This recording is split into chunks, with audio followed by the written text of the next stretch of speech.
Good morning. This is Faith in Our Hometown, brought to you as a community service and sponsored by Mercy Hospital, Joplin.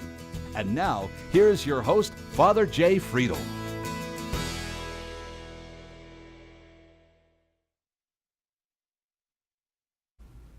Good morning and welcome to Faith in Our Hometown for another Sunday morning. We're glad you joined us this morning. This morning we're going to talk about something that I think needs a real face put on it. So I've invited somebody who I knew would be willing to share his story so that we could put a face on the issue of those seeking refuge or asylum here in our country. We talk a lot about immigration issues, and some people say, well, why would people ever want to come to the United States? I think we need to put a face on that a little bit. Why would somebody seek refuge in the United States? Why would somebody ask for asylum here? And so my guest this morning is going to be Father Bernie Dang, who's a member of the Congregation of the Mother of the Redeemer over in Carthage. It's a Vietnamese Catholic community that wouldn't be there if many of the members of their community had not sought refuge here in the United States after the fall of Saigon many years ago. So Father Bernie's going to talk a little bit about his story, and we're going to be right back after this Mercy Minute. So please don't go away and help me put a face this morning with Father Bernie on immigration and asylum.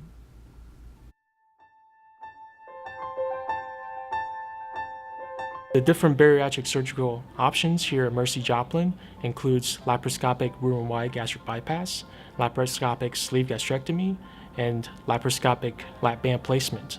In addition, we also offer revisional laparoscopic surgeries for those patients that have had previous bariatric procedures but have had failures.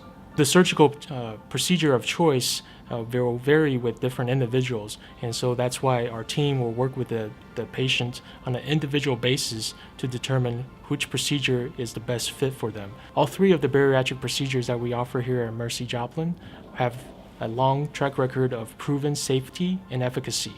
The best procedure for the individual has to be a decision to be decided between the patient and the physician.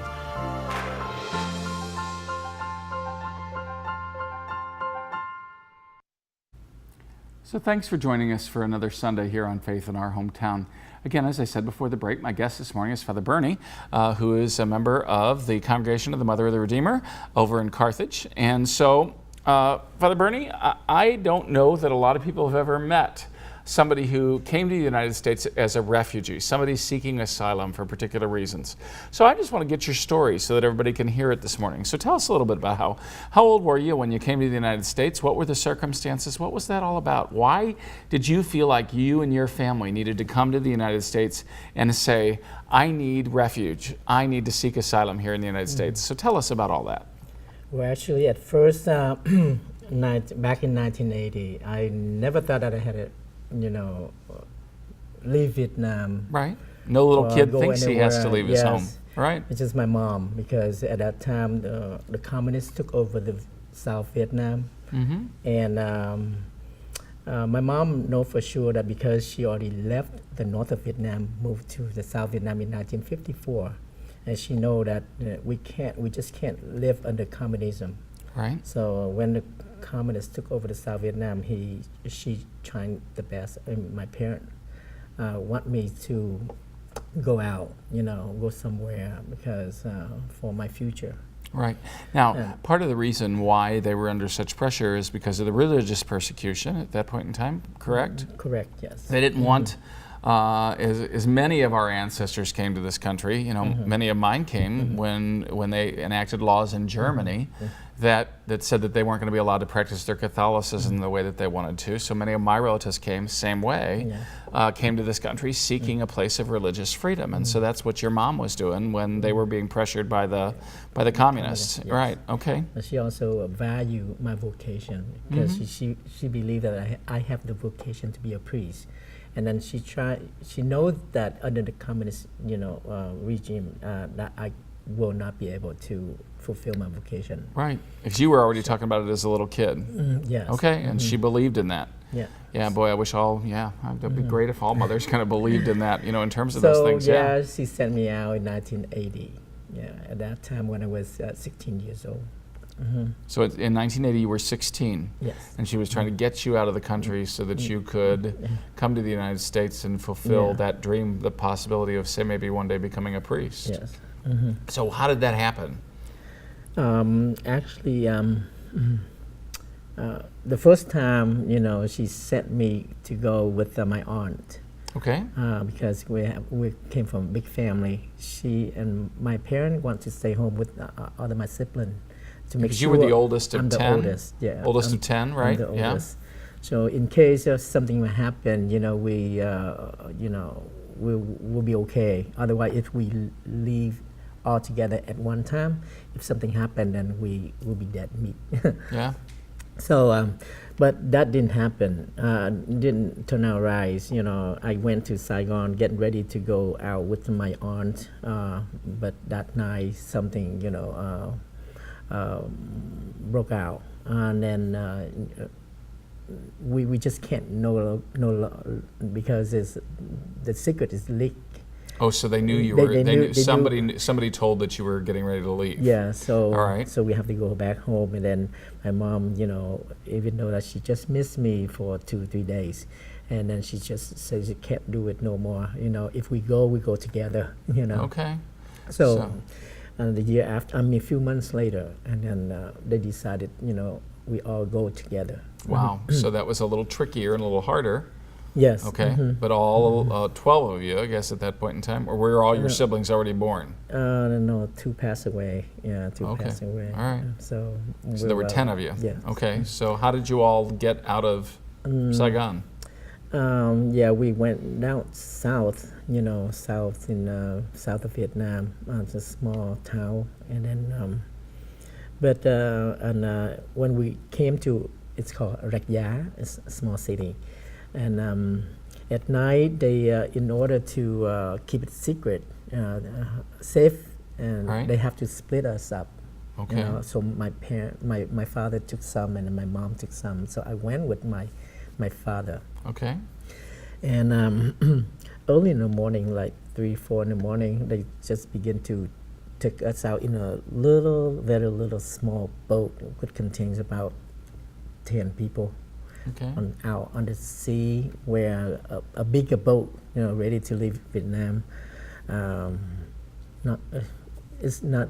When I say it's big, it's only 3.5 meter by 11 meter. So Okay, it's, so- so it's. And there's 65 of us in that small wooden boat. Okay. We left Vietnam in the middle of the night, and some reason when we went out, I couldn't find our small boat couldn't find the other boat.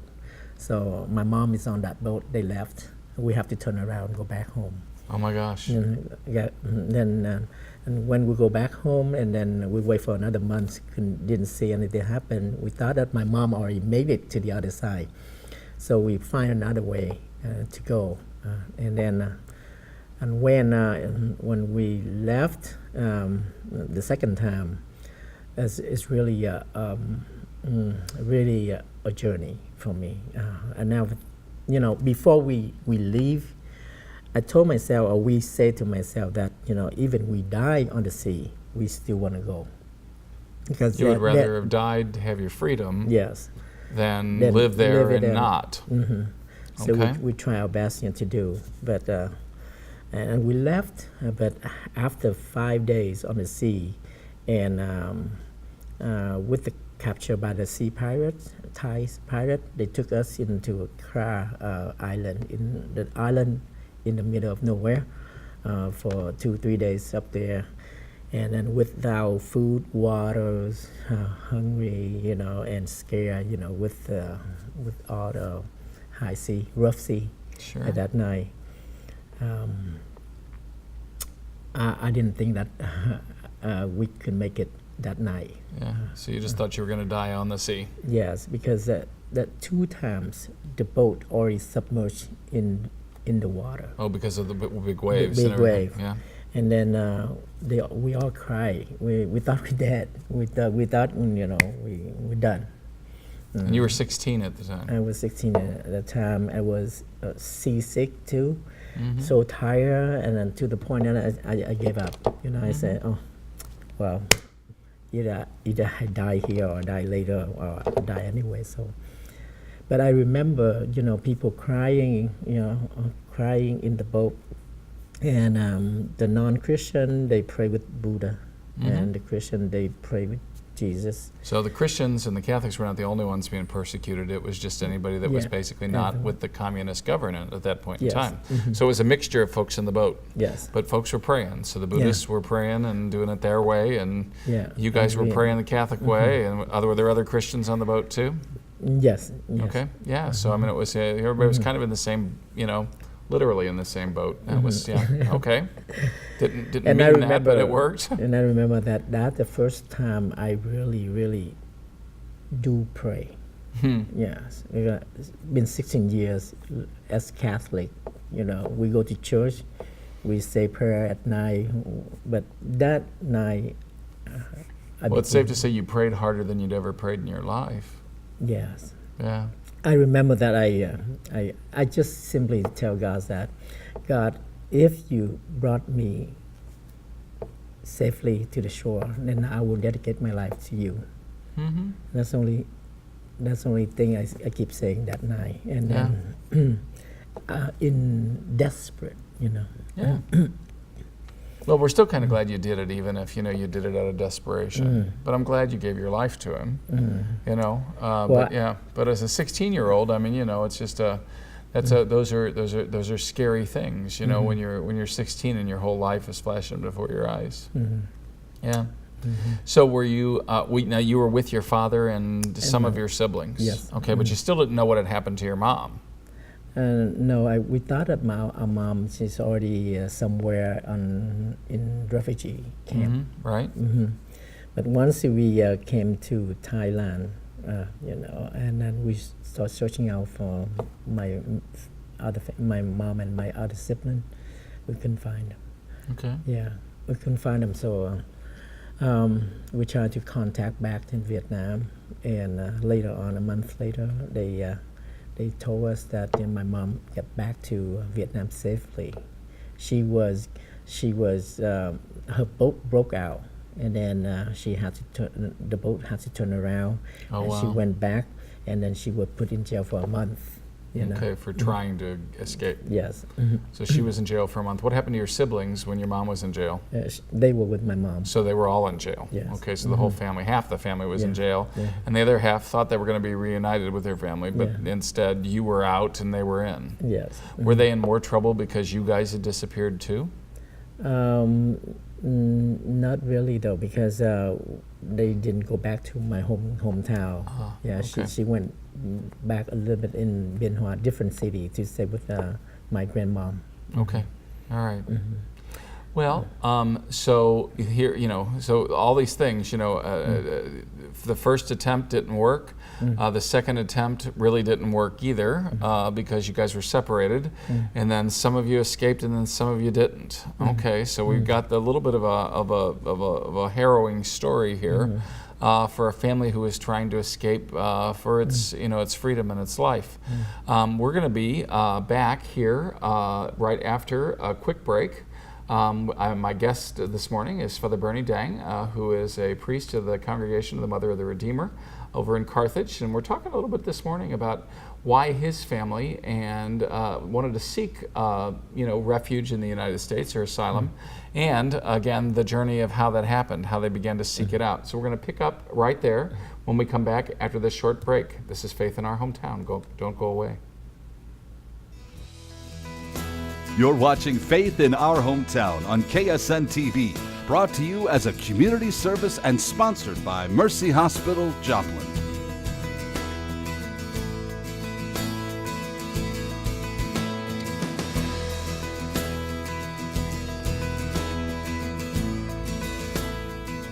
So thank you for joining us again for another Sunday of Faith in Our Hometown. This morning we're trying to put a face on immigration, a face on people seeking refuge or asylum in the United States, and I'm talking with Father Bernie about his own family and his journey to the United States. And we talked a little bit about why you felt you needed to leave Vietnam under the communist regime.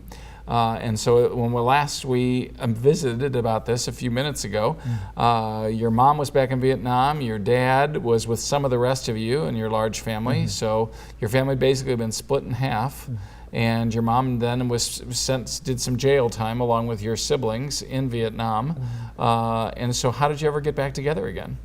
And so when we came here about a year later, and then my mom also decided to leave Vietnam because she doesn't want to stay.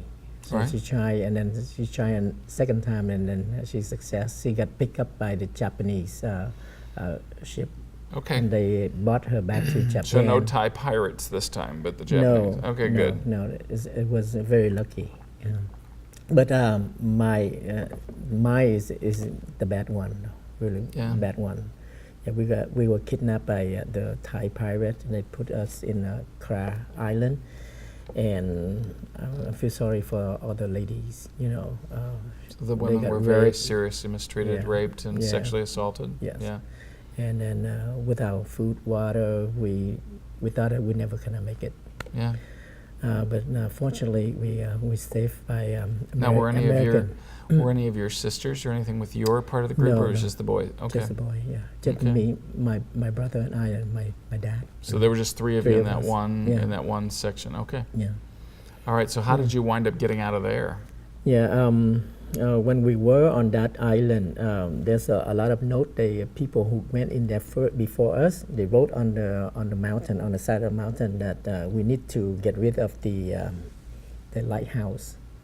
So when the lighthouse broke down and the people come and fix it, there's a way that we can contact the inside. So we did that, and then we got connection from the inside. American people, team, they Yeah. came out and they took us into Songkhla, Thailand.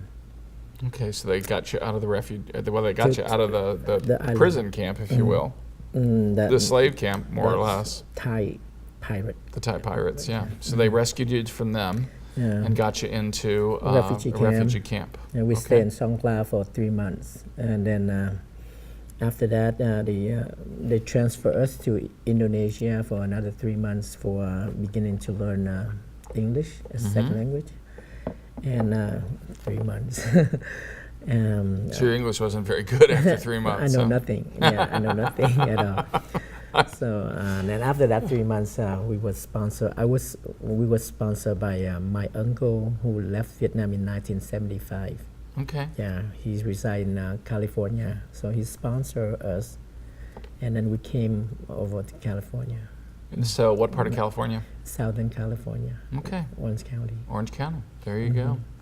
So, in terms of, our, it's one of our new religion teachers at the Catholic high school. She spent a lot of time in Orange County.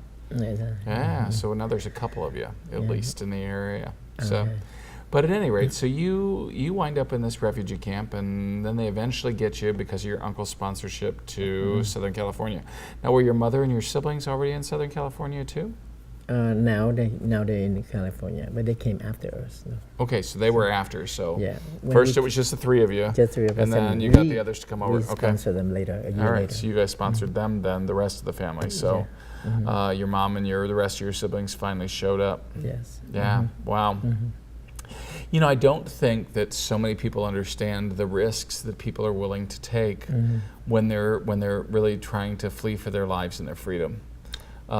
Because the stories that you told about some of the women that, of course, were in your camp, those things happen all the time. When people leave with no resources and no protection and no money, those things happen more often than people understand. But people are willing to take those risks because they're still willing, to try to, to Value bolt for their freedom, yeah. right? And for you, it was also an issue, especially in terms of the way your mom saw it, or would describe it as was religious freedom as well.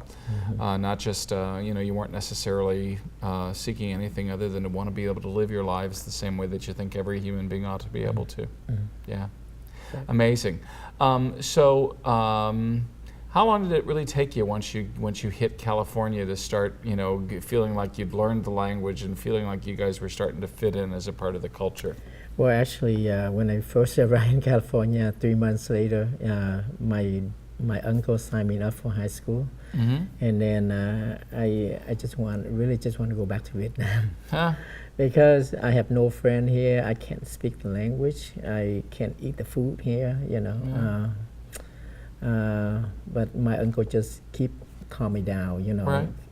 and then send me to school, and then later on, and now I thank God a lot, you know, for that. Yeah, and again, you know, I think that would be a common reaction for any of us that would have to necessarily switch cultures, because it's not something you wanted to do. You didn't want to leave Vietnam. I mean, you know, but you just felt like you didn't have any choice, correct? Correct. Yeah, so that's a lot different. Sometimes people will say, well, everybody just wants to come to the United States because they want what we have, but sometimes it's just that you can't live with what you do have where you happen to be from. I think it's one of those things that's very misunderstood in our own culture, that people don't really want to leave their homeland. They don't want to leave their culture. They don't want to leave everything that they've known, but they don't feel like they had any choice. Because otherwise, you know, why would a family undergo those dangers? Why would a family undergo separation? Why would a family undergo all of those things? We don't even know the future. Yeah, and you wouldn't know what was going to happen to you. And you were lucky that you had a relative here in the United very States. blessed, yeah, I'm very Yeah. blessed. Yeah, because then he was able to, you know, bring you in and try to, you know, again, calm you down. But I understand that feeling. Just basically says, you know, especially as a 16-year-old, you know, where you just be like, what have I done? Where have we come? What is my life going to be like? Not being able to talk to anybody and not knowing what you were trying to learn in school or any of those things. Yeah. So what was the hardest part of the adjustment for you to the culture when you finally landed in California and decided you were going to stay? Yes, the good thing is at first I felt that I'm very lonely, you know, but later on, you know, when we went to school, there's a lot of Vietnamese in there too, yeah, Vietnamese student, and I make new friends, and I start embracing the culture, and which is only a year or so, and then Right. I got a call to CRM here. Yeah. And then they came over, and then they go around, and they So find- already at that point in time, so I mean, this is kind of all telling people, you know, how people like join a religious order, because a lot of people wouldn't understand how that works. So you had still trying to fulfill your desire to become a priest. Did you know some of that community from Vietnam, or did you just meet No. some? Oh, okay. No, actually, when I arrived in California a few months later, at Mass at church, I talked to the priest after Mass. I said I want to go to seminary, want to become priest, a priest. And the pastor, the Vietnamese pastor, told me that, asked me how long you been here. I said I've only been here for 6 months, and he told me that I don't have enough language for seminary, so stay here, you know, continue to learn the new language for about 2 years, and then he will introduce me to the seminary in Southern California.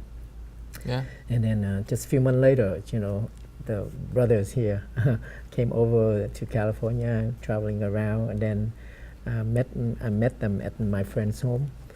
And after Mass at home, they also asked me, "Hey, you want to join us? You want to become a priest?" You know, I said, "Do you have to learn English?" He said, "No, you don't have to."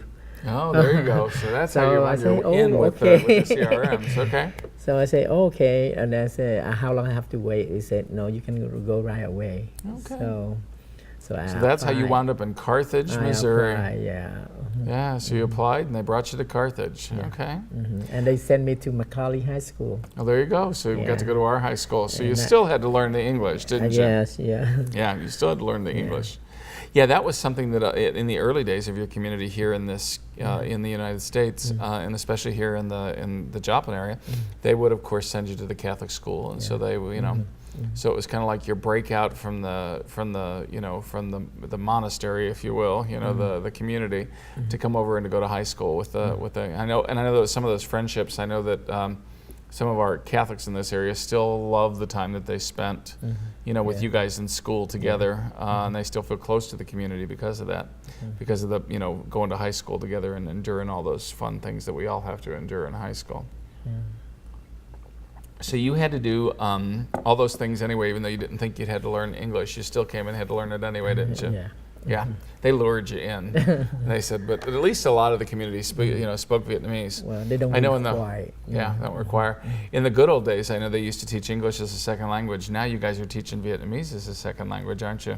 Yes. Because many of the Vietnamese people, who still want to join the community, can't necessarily speak the Vietnamese. And so, True. In terms of that, you guys have to wind up teaching that to some of the newer and the younger members of the community. Yeah, keep tradition and culture. Yeah, keep the tradition and the culture alive. Well, my guest this morning has been Father Bernie Dang, who is a Catholic priest from the Congregation of the Mother of Our Redeemer. Father Bernie this morning has been talking about his own story, his own journey of how he came to the United States and how he sought asylum in the United States. When were you actually granted asylum and became a citizen? Let's see, 10 years after I came. Okay. 5 years, 1985. 1985. Well, we're going to be right back after this Mercy Minute. Don't go away, and we'll just be right back with you. The SANE program, or Sexual Assault Nurse Examiner program, is a program established to provide a coordinated, specialized care to patients or women or men who've been the victim of sexual assault. The SANE program is really designed to be a collaborative community response to sexual assault. It's really important to make sure that it's not just the report or the forensic, but they get all of the testing that might be needed for their health. It's also important to know that you don't need to know if you want to press charges or not. We don't get law enforcement involved unless you request it. I just want to express to the victim that it is never your fault. You always have the right to say no, and that it's your body. So if you say yes one time, it doesn't mean every time. I think it's important that sexual assault victims remember they've been victims of a crime, and crime victims do not pay for those services.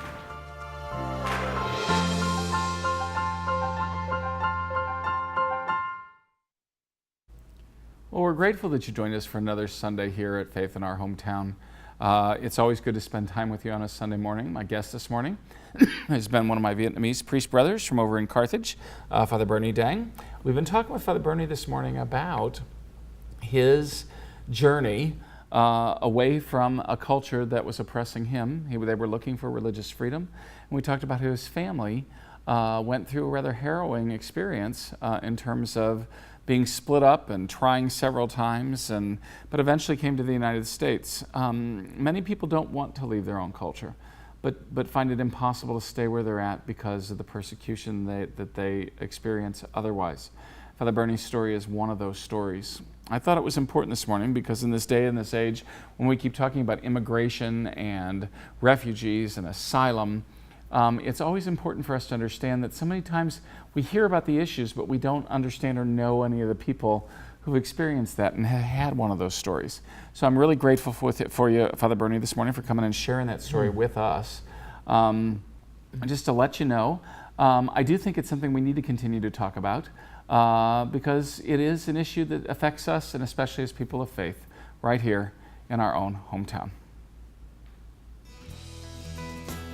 Thanks for watching. Faith in Our Hometown can be seen Sunday mornings at 6:30 and 9 a.m. on KSN. Brought to you as a community service and sponsored by Mercy Hospital, Joplin.